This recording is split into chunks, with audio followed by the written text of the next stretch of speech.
How's it going? Dan here with a completely impromptu video. I'm smiling. I'm pretty happy right now. This is pretty cool.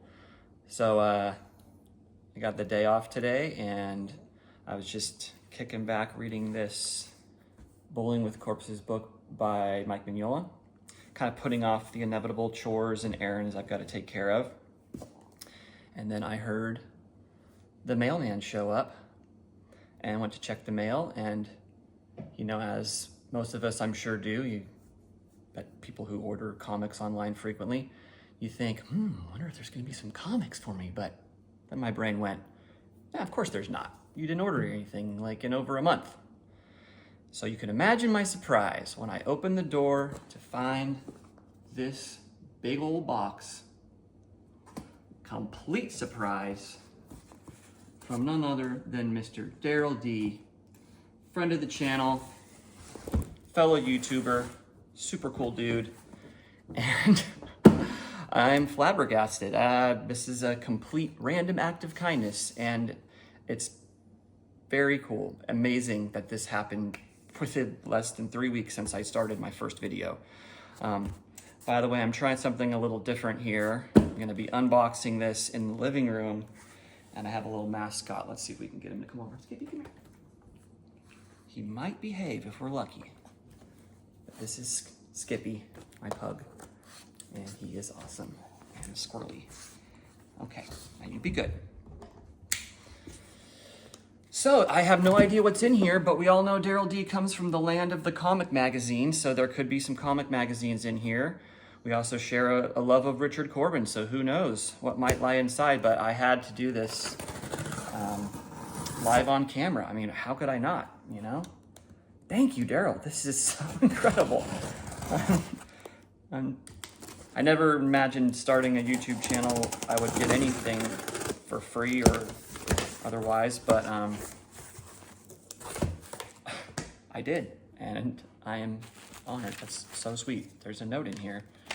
Yo, Dan, I was doing a little house cleaning and came across some doubles and some other books I don't need anymore. Hope you can use a few of these. Peace. Darrell. Yeah. Man, what a nice guy. This is so sweet. Oh my God. What do we got here? Holy smokes. Shit, this is a big old stack. All right.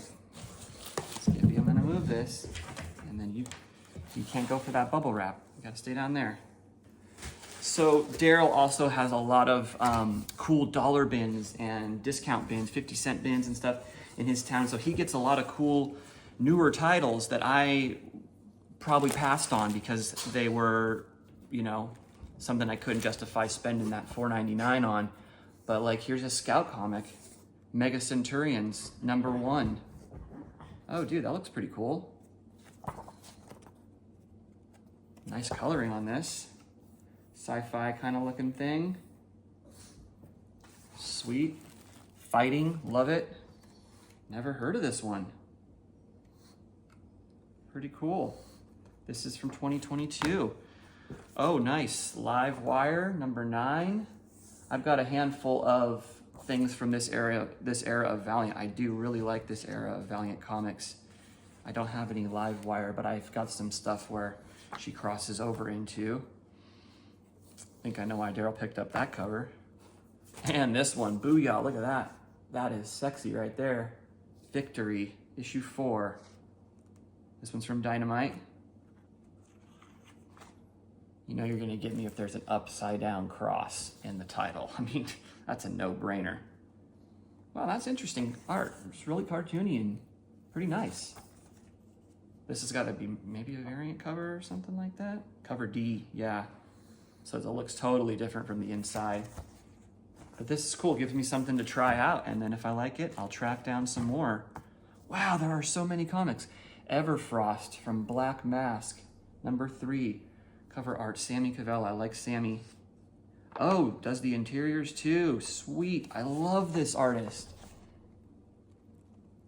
This is a really great artist, Sammy Cavella. I think that's probably how you say it. Dude, this coloring is awesome too.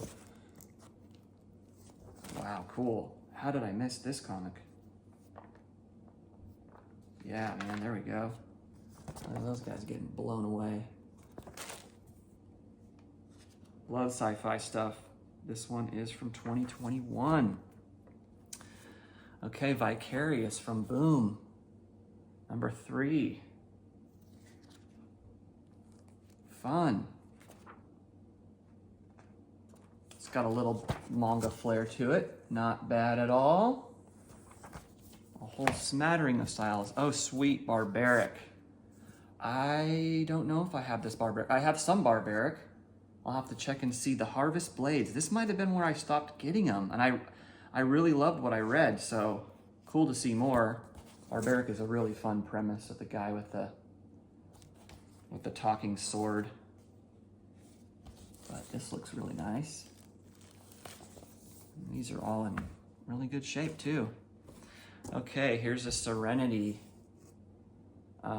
This is that Firefly thing. I have never seen Firefly or Serenity. No idea about it. I know Mr. Comic Crack is a big fan.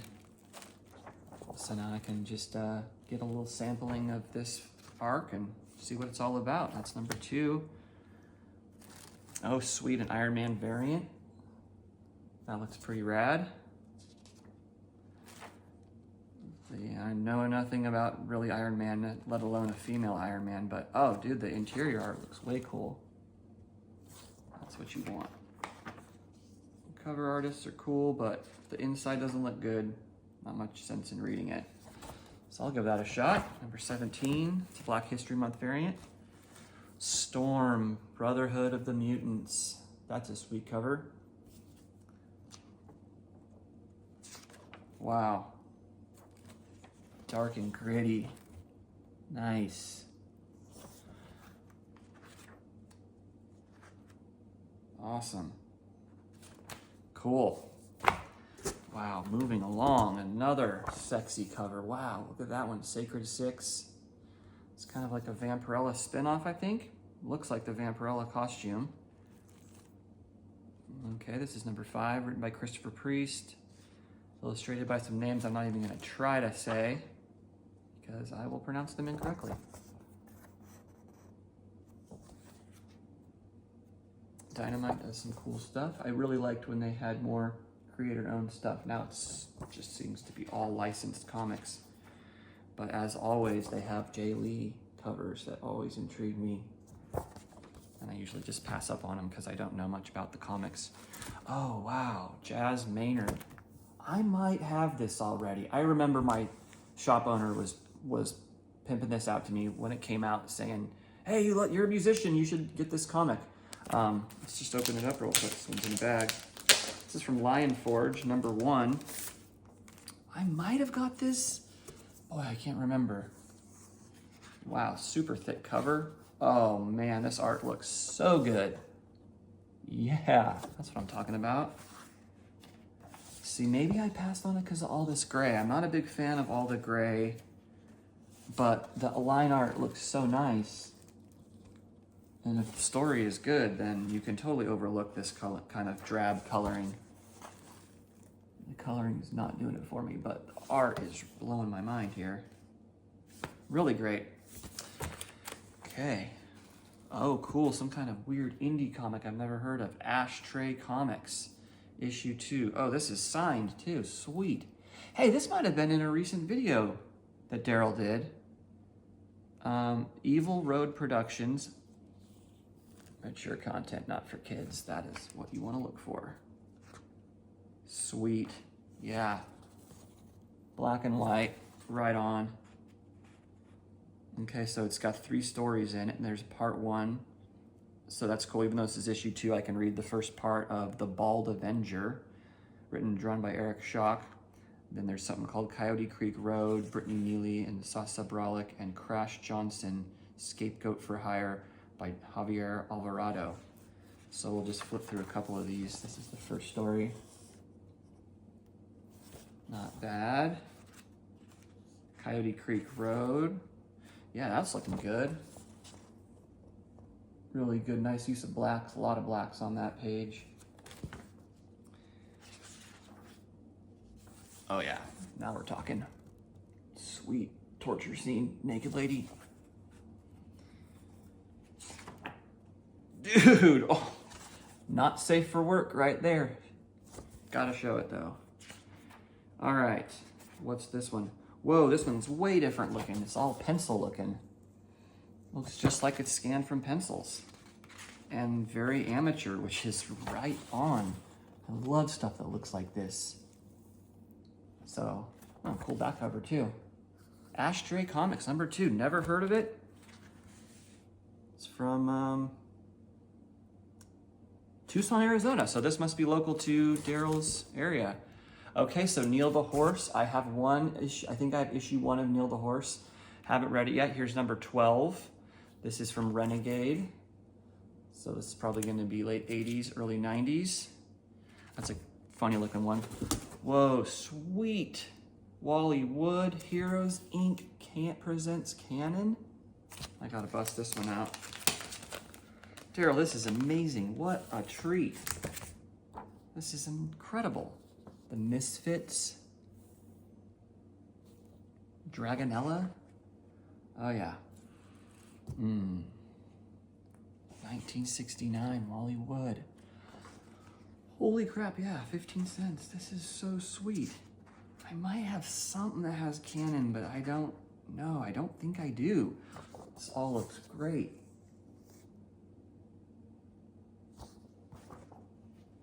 What a find here. This is awesome. Okay, here's that Misfits story. It's to be a, yeah, got some aliens, some outer space stuff, flying saucers. Dude, wow. What do you think, Skippy? Pretty cool. Want to give it a sniff too? Nice. Man, it doesn't smell like anything. Okay, an old school Vision and the Scarlet Witch comic.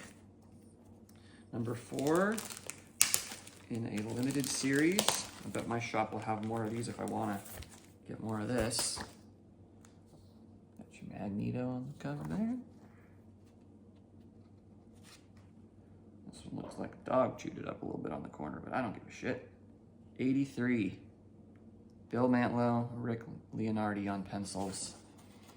So this is truly like, if I had to pick my sweet spot for comics, I don't know why. Maybe it's just because it was like the time period when I was a kid, but I just love 80s comics. I love 80s comics on newsprint.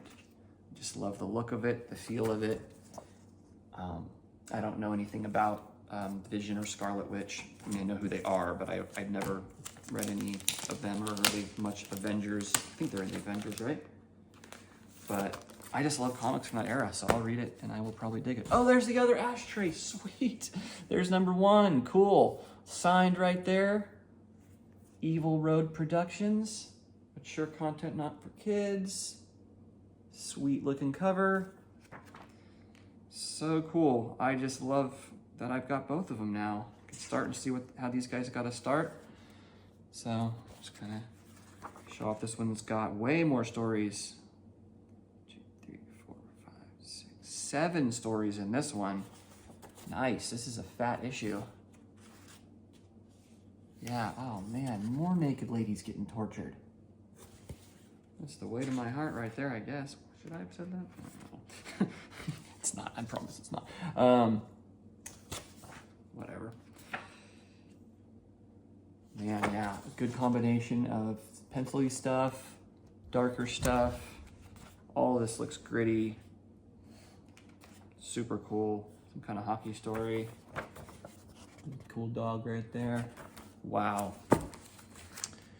Jason Monarch. Holy crap, I do own this comic. I think I own this. Yeah, I own this comic. This is a great comic.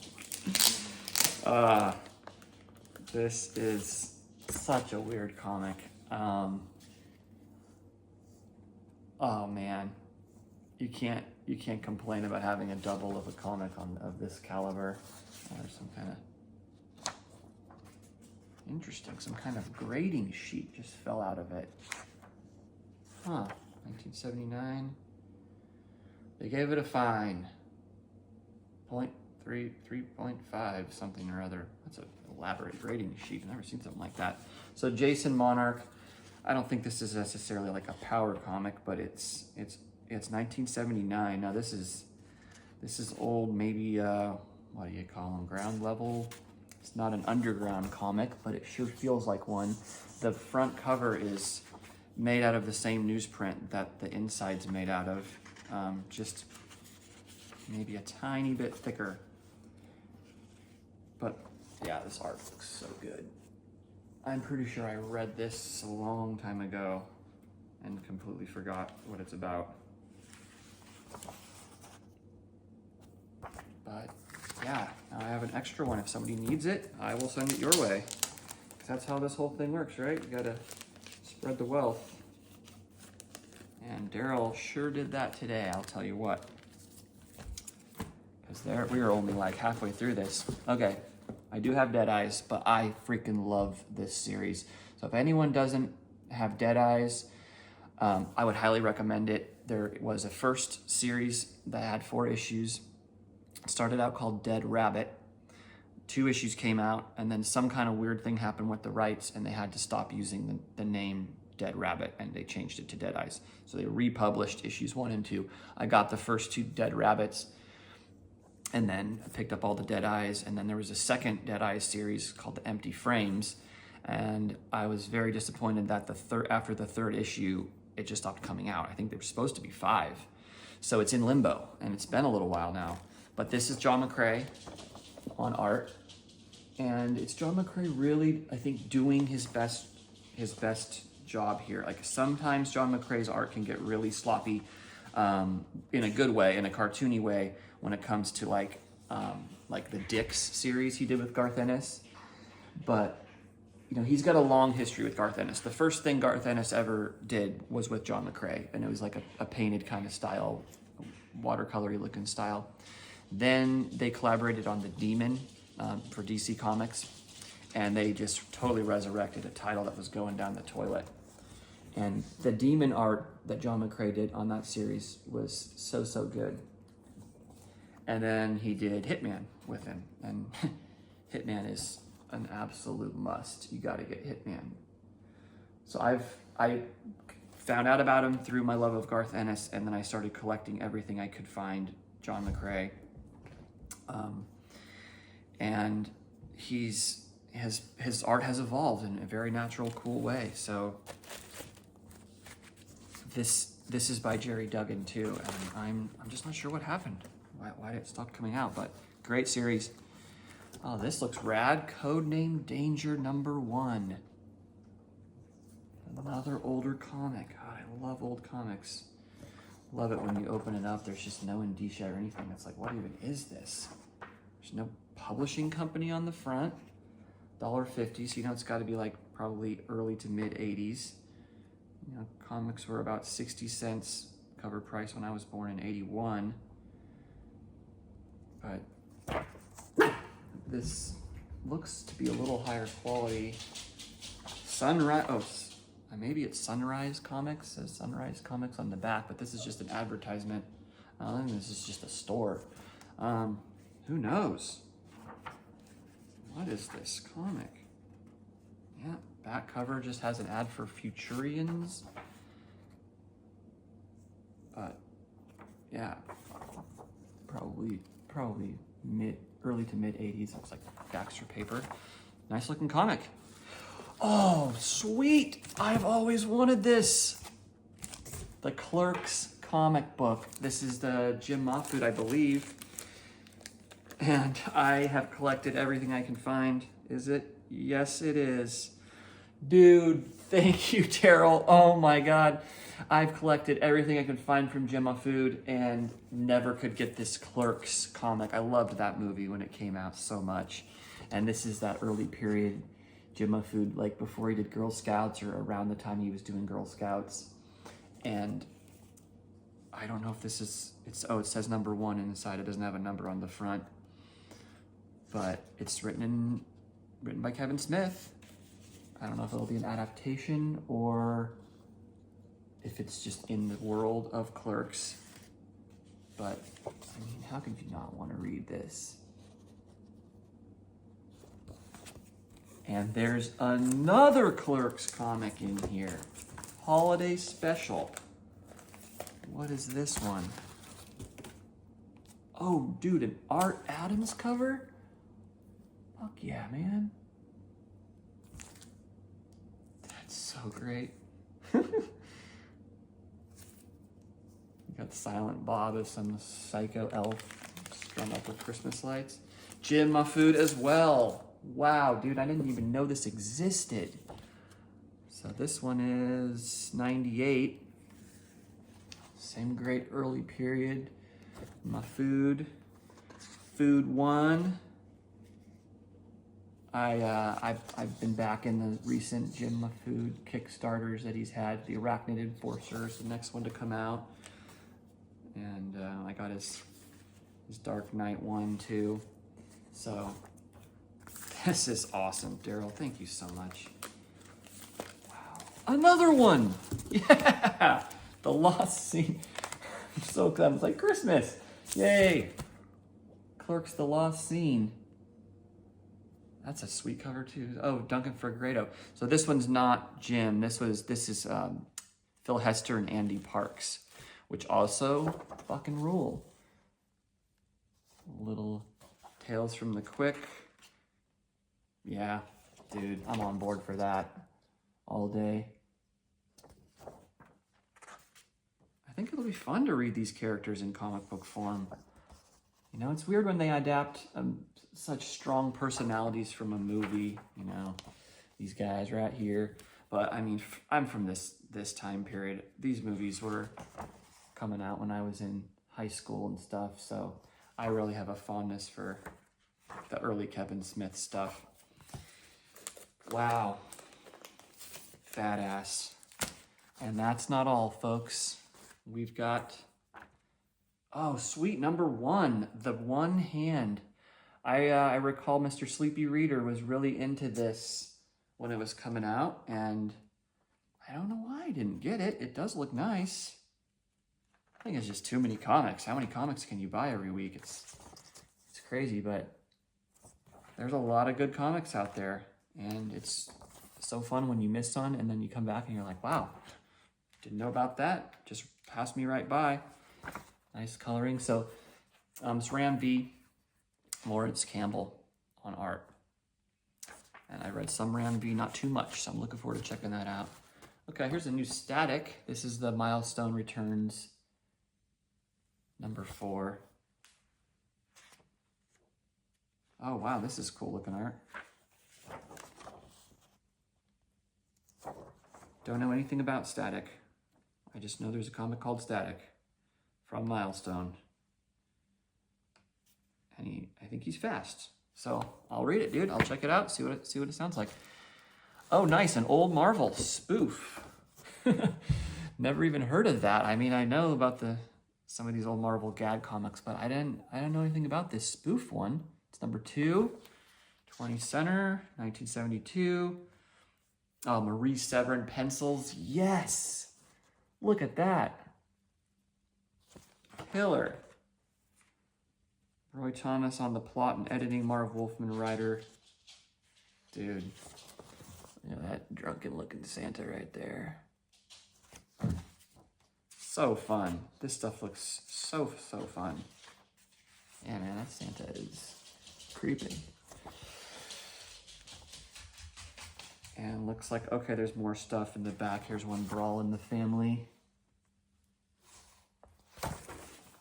Wow. Sweet. Huh. Some fake comic strips. Some mocking Peanut by Carl Schurz. Terry with a Terry E-R-R-I and the Pilots. Oh, Terry and the Pilots, George Blunder. And Dick Tracer by Chester Arrester. Sweet. Oh man, that looks great. Whoa, what is this? Phase 1. Victory Comics, I believe. Yeah, now we're talking. This is on the Power Comics spectrum right there. Goofy looking superhero team. black and white art with just that tidge of wonkiness that you want in this type of thing. And 1986, right on the money. So, you know, superhero teams aren't totally my thing, but if it's in this type of scenario, you know I'm gonna check it out. Oh, Girl Scouts work sucks. So I don't have this issue, but I do have the trade paperback of this. And this is, once again, Jim Mahfood in his early period. This is the, I believe, the second volume of Girl Scouts. So good. So good. And this, he does a lot of blacks in this series. There's a lot of bongs and funny stoner humor in this stuff. But the characters are really good. These characters are so funny. And these are just super fun comics to read. So yeah, if you don't know Girl Scouts, you get it. You just gotta get it.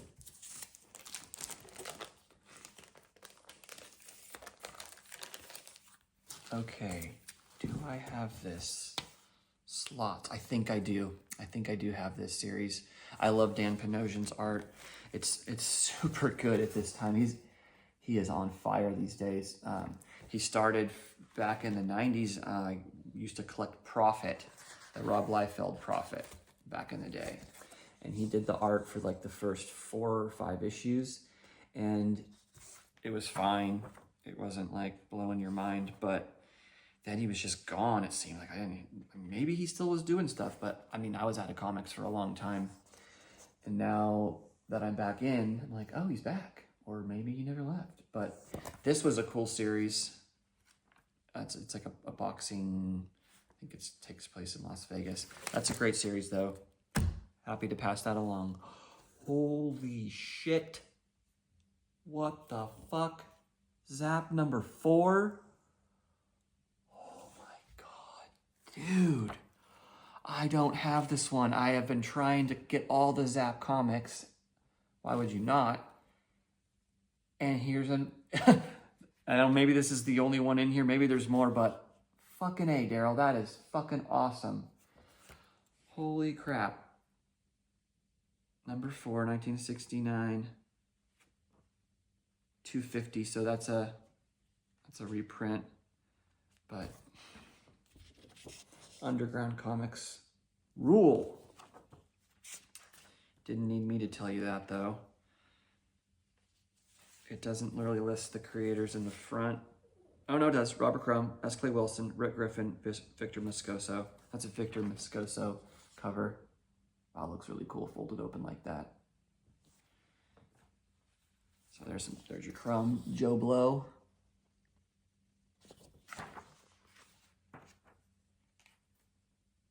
Some Gilbert Shelton Wonder Warthog. Nips popping on that bitch. Wow, look at this Crumb. That's so many little panels. God, this stuff is so good. And yeah. Oh my God, that's Clay Wilson. Just bringing it. Thanks, Darrell. That really made me happy. And now I've hit the stack of magazines. Well, would you look at that? An All Corbin Super Special. Erie number 86. Get this out of the plastic so we can not get that glare. Okay, I love how Darrell writes on the back. What's in here that's Richard Corbin? RC, change into something comfortable. So, I mean, I have the Corbin hardcover, Creepy and Eerie, but I do not have many of the mags. And oh my God, it looks so good on this paper. It just has such a better look. I mean, his art looks great with this, you know, cleaned up, scanned, and put on the crisp white paper. But something about this on this newsprint, it's just like the way it was meant to be. Let's give it a sniff. Not too fragrant, unfortunately. Pinball Wizard. So I've read all these stories, but you know, they're not like fresh in my mind. So when I reread them in this magazine, you know, hopefully it'll be kind of like reading them again for the first time, especially on this paper. And this is a fat issue of all Corbin. Every strip in here is Corbin. What? Dude. Click to lick. Oh, I better be careful, this is splitting. Although I really don't give a rat's ass about condition. I would much rather buy this beat up looking copy for less money than to track down a high grade copy, because I just want to read the comics.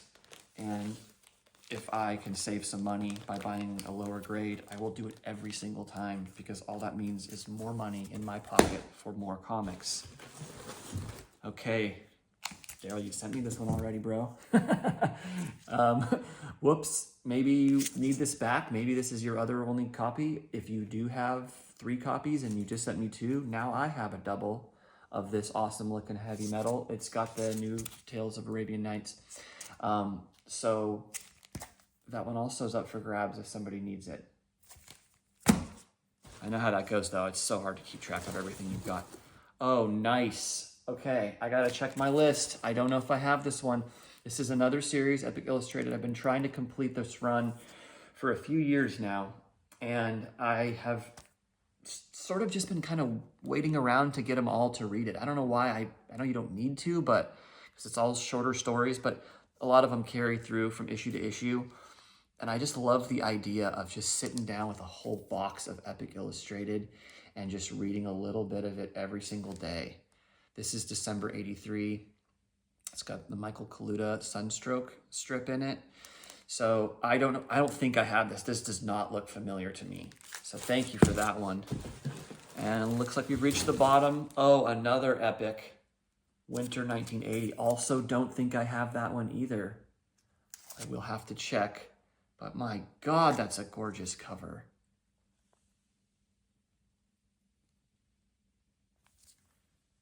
So good. Yeah, that's Kaluta on the cover there. Dude, look at this free stack of comics I just obtained. Darrell D, you are undisputedly the man. And I had to make this video unboxing on camera because, well, let's face it, it's what you want, I'm sure. But I got to thank you again for supporting my new YouTubing endeavor and watching my videos. You've commented on all of them, and this is truly the first completely random act of kindness I got, and I would love to return the favor. So if there's anything you need that I could somehow provide, let me know. I mean, I can't imagine I could find anything in my town that you couldn't find 50 copies of in your town, because I got very little resources. But you know, the offer's out there. If there's something you're looking for, I'll try to look around and see what I can find. But thank you again, man. Really, really appreciate it. Sincerely, very much. And I'll look forward to seeing you guys back on the next video. Take care.